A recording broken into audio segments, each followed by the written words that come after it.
नाज़रीन, drama serial दरीरिये सरतुरल में मुसलमानों को बाज़ंतीनियों की साजिशों का सामना करते, उनसे जंग लड़ते और उनका कला कमा करते हुए दिखाया गया है। आज की इस वीडियो में हम आपको बताएंगे कि मुसलमानों की बाज़ंतीनियों से कितनी जंगें हुई, उसके नताइज क्या रहे। हमारी इस वीडियो को मुकम्मल देखिए। अगर पसंद आए तो हमारे चैनल को सब्सक्राइब कीजिए और बेल आइकन को दबाइए ताकि आपको लम्हा बलम्हा ऐसी मालूमाती वीडियोस पहुंचती रहें। बसूरत दीगर हमें अपनी राय से आगाह कीजिए।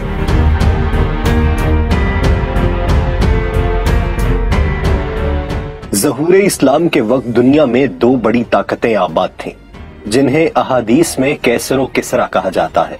उनमें से एक सासानी हुकूमत थी जिसे जंगे कादसिया में मुसलमानों ने शिकस्त दी, और दूसरी थी रूमी ईसाई या बाज़ंतीनी।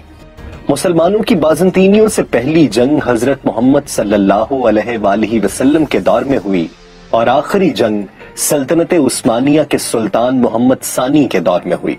इस वीडियो में हम आपको मुस्लिम बाज़ंतीनी जंगों की तारीख बताएंगे। रसूलुल्लाह सल्लल्लाहु अलैहि वसल्लम ने 625 ईस्वी तक अरब के मुतअद्दिद इलाकों में मुस्लिम हुकूमत कायम कर ली थी, जिनमें अरब के दूसरे कबाइल ने भी उनसे इत्तेहाद कर लिया। उसी दौर में सासानी हुक्मरान शहरबाज और बाज़ंतीनी हुक्मरान हरकुलिस ने दोनों रियासतों के दरमियान अमन मुआहिदा कर लिया था और हरकुलिस के भाई थियोडोर को अरब के इलाके का गवर्नर बना दिया गया। रसूलुल्लाह सल्लल्लाहु अलैहि वसल्लम ने बोसरा की जानिब अपना कासिद भेजा, जिसे मोता के मकाम पर गुसानी बाज़ंतीनियों ने शहीद कर दिया। यह इलाका थियोडोर के जेर तसल्लुत था। रसूलुल्लाह सल्लल्लाहु अलैहि वसल्लम ने उस शहादत का बदला लेने का फैसला किया और 3000 अफराद पर मुश्तमिल एक फौज हजरत ज़ैद बिन हारिसा रज़ियल्लाहु अन्हु की क़यादत में भेजी। जब थियोडोर को पता चला तो उसने भी अपनी फौज तैयार की। इस्लामी तारीख के मुताबिक उसकी फौज की तादाद 1 लाख थी, जबकि मगरबी मौरखीन ने बाज़ंतीनी फौज की तादाद 10,000 बताई है। जब मुसलमानों को पता चला कि बाज़ंतीनी फौज की तादाद इंतहाई ज्यादा है तो उन्होंने सोचा कि मदीना से कुमक मंगवाई जाए, लेकिन हजरत अब्दुल्ला बिन रवाहा रज़ियल्लाहु अन्हु ने उनको एहसास दिलाया कि वो तो यहाँ शहादत का रुतबा हासिल करने के लिए आए हैं। उनके खुतबे के बाद हजरत ज़ैद बिन हारिसा रज़ियल्लाहु अन्हु ने बाकायदा जंग का आगाज किया। दोनों जानिब से छोटी छोटी टुकड़ियों में जंग शुरू हुई। उस जंग में हजरत ज़ैद बिन हारिसा रज़ियल्लाहु अन्हु शहीद हो गए। उनके बाद हजरत जाफर बिन अबी तालिब रज़ियल्लाहु अन्हु मुसलमानों के कमांडर बने। जब वो भी शहीद हो गए तो हजरत अब्दुल्ला बिन रवाहा रज़ियल्लाहु अन्हु ने मुसलमानों की कमान संभाली।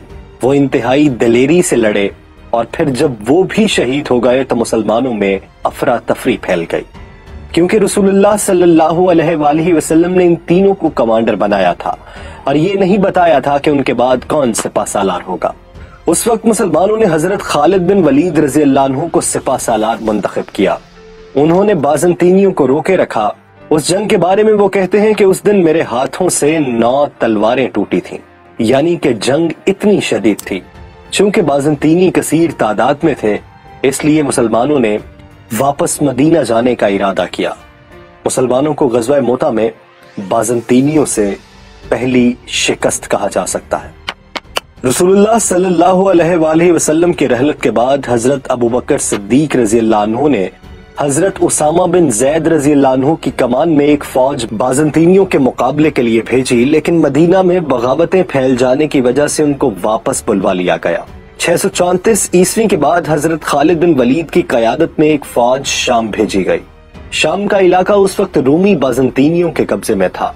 उन्होंने अल-फहल के मकाम पर बाज़ंतीनियों से जंग की। उस जंग को मार्का अल-फहल भी कहा जाता है। उस जंग में बाज़ंतीनियों का सिपा सालार थियोडोर सेक्युलरियस था। उस जंग में हजरत खालिद बिन वलीद रज़ियल्लाहु अन्हु की बहादुरी से मुसलमानों ने बाज़ंतीनियों को शिकस्त दी और दमिश्क का इलाका मुसलमानों के कब्जे में आ गया। उसके बाद 636 ईस्वी में जंगे यरमूक में बाज़ंतीनियों ने अपनी शिकस्त का बदला लेने का फैसला किया।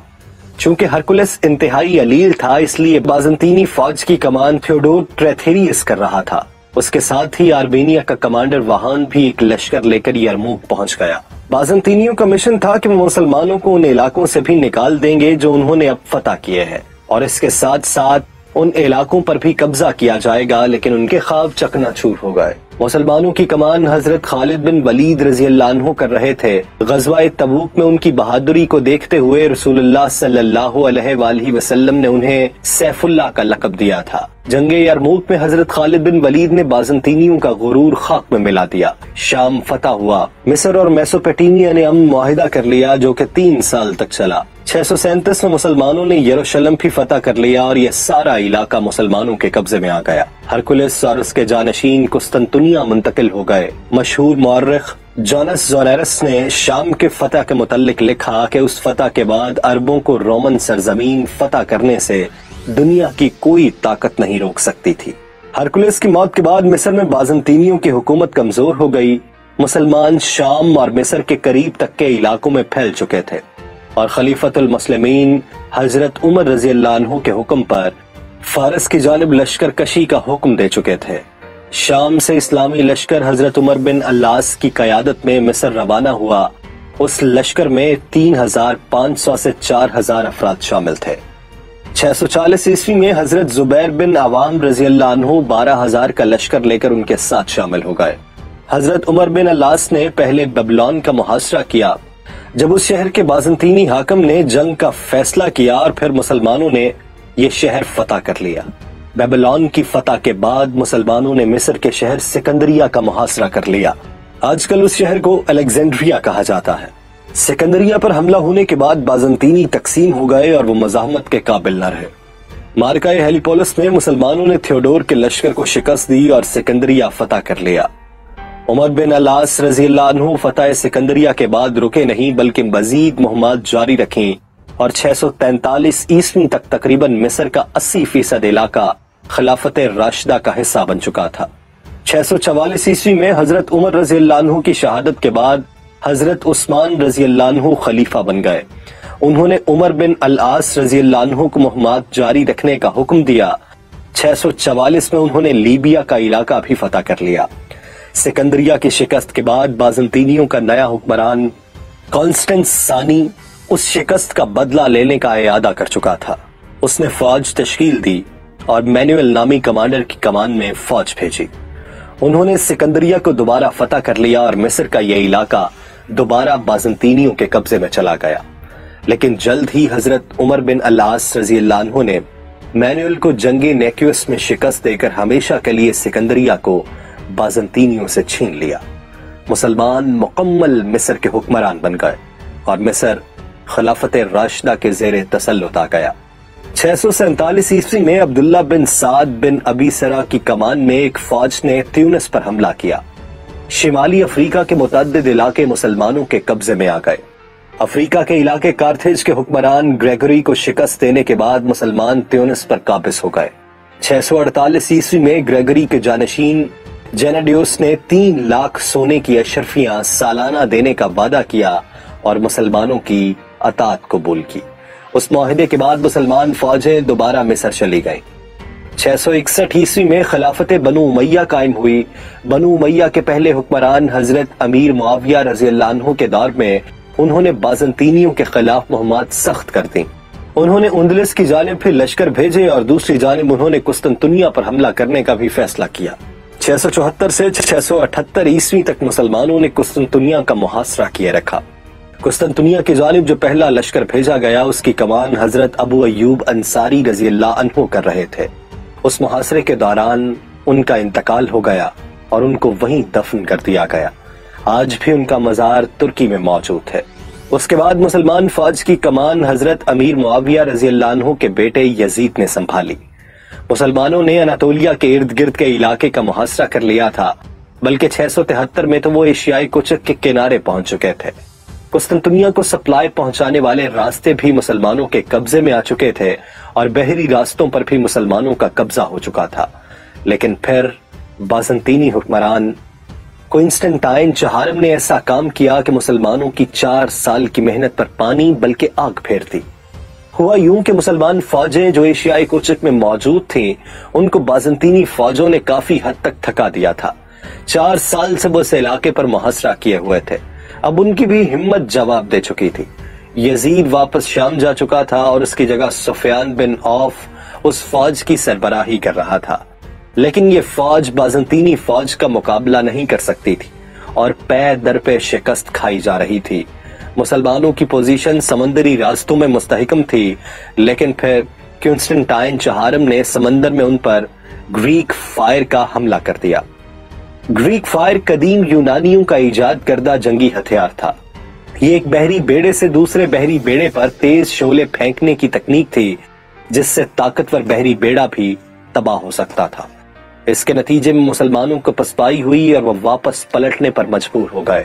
کنسٹنٹائن چہارم اور خلیفہ امیر معاویہ رضی اللہ عنہ کے درمیان امن معاہدہ طے ہوا، جس کے تحت خلیفہ بازنطینیوں کو سالانہ 3000 سونے کے سکے، 50 گھوڑے اور 50 غلام دینے کے پابند ہوں گے۔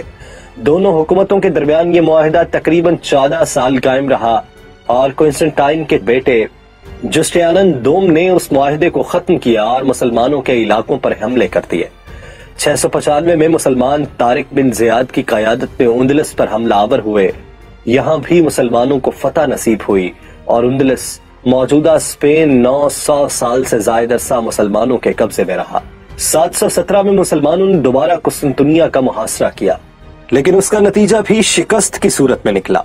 اس کے بعد بنو امیہ کے متعدد حکمران بازنطینیوں کے خلاف جنگیں کرتے رہے، لیکن ان کا کوئی خاطر خواہ نتیجہ نہ نکلا۔ 741 میں کنسٹنٹائن پنجم نے عربوں کے متعدد علاقوں پر حملہ کر دیا۔ اس دور میں عرب میں بنو عباس اور بنو امیہ کے درمیان جنگ جاری تھی، اس لیے بازنطینیوں کو اپنے قدم جمانے میں آسانی ہو گئی۔ عباسی دور حکومت میں بھی عرب بازنطینی جنگیں جاری رہیں۔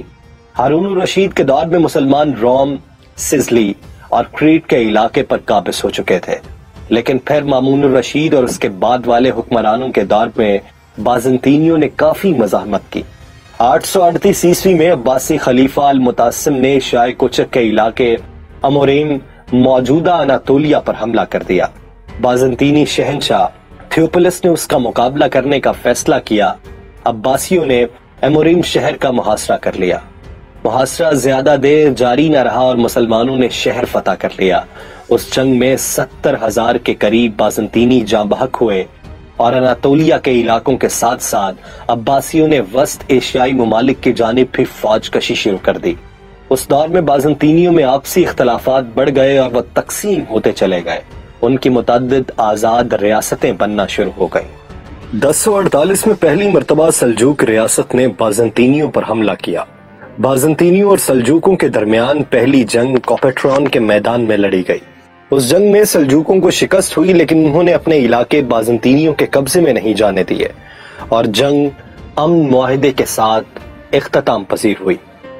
1068 میں اناطولیہ کے بازنطینی حکمران کی وفات کے بعد رومانوس ڈائجنس کو شہنشاہ بنایا گیا۔ رومانوس تاریخ میں رومانوس چہارم کے نام سے پہچانا جاتا ہے۔ اس نے سلجوقوں کی بڑھتی ہوئی طاقت کو روکنے کے لیے ان سے جنگ کا ارادہ کیا۔ سلجوق سلطان اب ارسلان نے بازنطینیوں کو تاریخ کی سب سے بدترین شکست سے دوچار کیا اور مائکرت یا ملازکرت کے مقام پر 26 اگست 1071 کو اناطولیہ کا وہ علاقہ فتح کیا جو آج تک مسلمانوں کے کنٹرول میں ہے، اور وہ علاقہ دوبارہ کبھی بازنطینی حاصل نہیں کر سکے۔ رومانوس مارا گیا اور اناطولیہ میں بازنطینیوں کی حکومت انتہائی کمزور ہو گئی۔ لیکن اس کے بعد اناطولیہ میں کومنینوس خاندان کی حکمرانی شروع ہو گئی، جس کے پہلے حکمران الیکسیوس اول نے مسلمانوں کے خلاف بڑے پیمانے پر جنگ کرنے کا ارادہ کیا۔ پہلی صلیبی جنگوں کا آغاز کیا۔ اس کے بعد جانشین جان دوم، مینوئل اول، الیکسیوس دوم اور اینڈرونیکوس اول نے مسلمانوں کے خلاف جنگیں جاری رکھیں۔ ان جنگوں میں مسلمانوں کی سلجوق حکومت، زنگی حکومت اور فاطمی حکومت نے بازنطینیوں کا سامنا کیا۔ 1174 میں نور الدین زنگی کی وفات کے بعد اس کا بیٹا صالح اسماعیل ملک حکمران بنا، لیکن وہ صرف 11 سال کا تھا۔ مصر میں اس کے ایک گورنر نے بغاوت کر دی اور خود کے لیے سلطان کا لقب استعمال کیا۔ اس نے دمشق اور ایلوپو پر بھی قبضہ کر لیا اور نور الدین زنگی کے بیٹے کو صرف ایک صوبے تک محدود کر دیا۔ یہ سلطان تھا صلاح الدین یوسف ابن ایوب، جسے تاریخ سلطان صلاح الدین ایوبی کے نام سے جانتی ہے۔ اس نے ایوبی سلطنت قائم کی جو مصر اور شام پر پھیلی ہوئی تھی. اس نے صلیبیوں کا مقابلہ کیا اور یروشلم اور بیت المقدس دوبارہ صلیبیوں کے قبضے سے آزاد کروا لیے. 1265 کے بعد اناطولیہ میں عثمانیوں کا عروج شروع ہوا. انہوں نے بازنطینیوں کا سخت مقابلہ کیا. عثمان غازی اور اورہان غازی کے دور میں بازنطینیوں کو انتہائی نقصان پہنچا اور وہ صرف قسطنطنیہ تک محدود ہو گئے. لیکن قسطنطنیہ کی فتح ہمیشہ سے ہی مسلمانوں کے لیے ایک مسئلہ تھا. سلاطین عثمانیہ کے بازنطینیوں سے جنگوں کا مکمل احوال ہم آپ کو سلاطین عثمانیہ سیریز میں بتائیں گے. 625 عیسوی میں رسول اللہ صلی اللہ علیہ وآلہ وسلم کے حکم سے بازنطینیوں کے خلاف ہونے والی جنگوں کا خاتمہ 1453 عیسوی میں فتح قسطنطنیہ پر ہوا، جب سلطان محمد ثانی نے قسطنطنیہ فتح کیا اور بازنطینی سلطنت کا ہمیشہ کے لیے خاتمہ ہو گیا. اگر آپ عثمانی سلاطین کی تاریخ جاننا چاہتے ہیں اور ان کی لڑی گئی جنگیں اور فتح کیے گئے علاقوں کا حوال جاننا چاہتے ہیں تو کمنٹ سیکشن میں ہمیں اپنی رائے سے آگاہ کیجیے.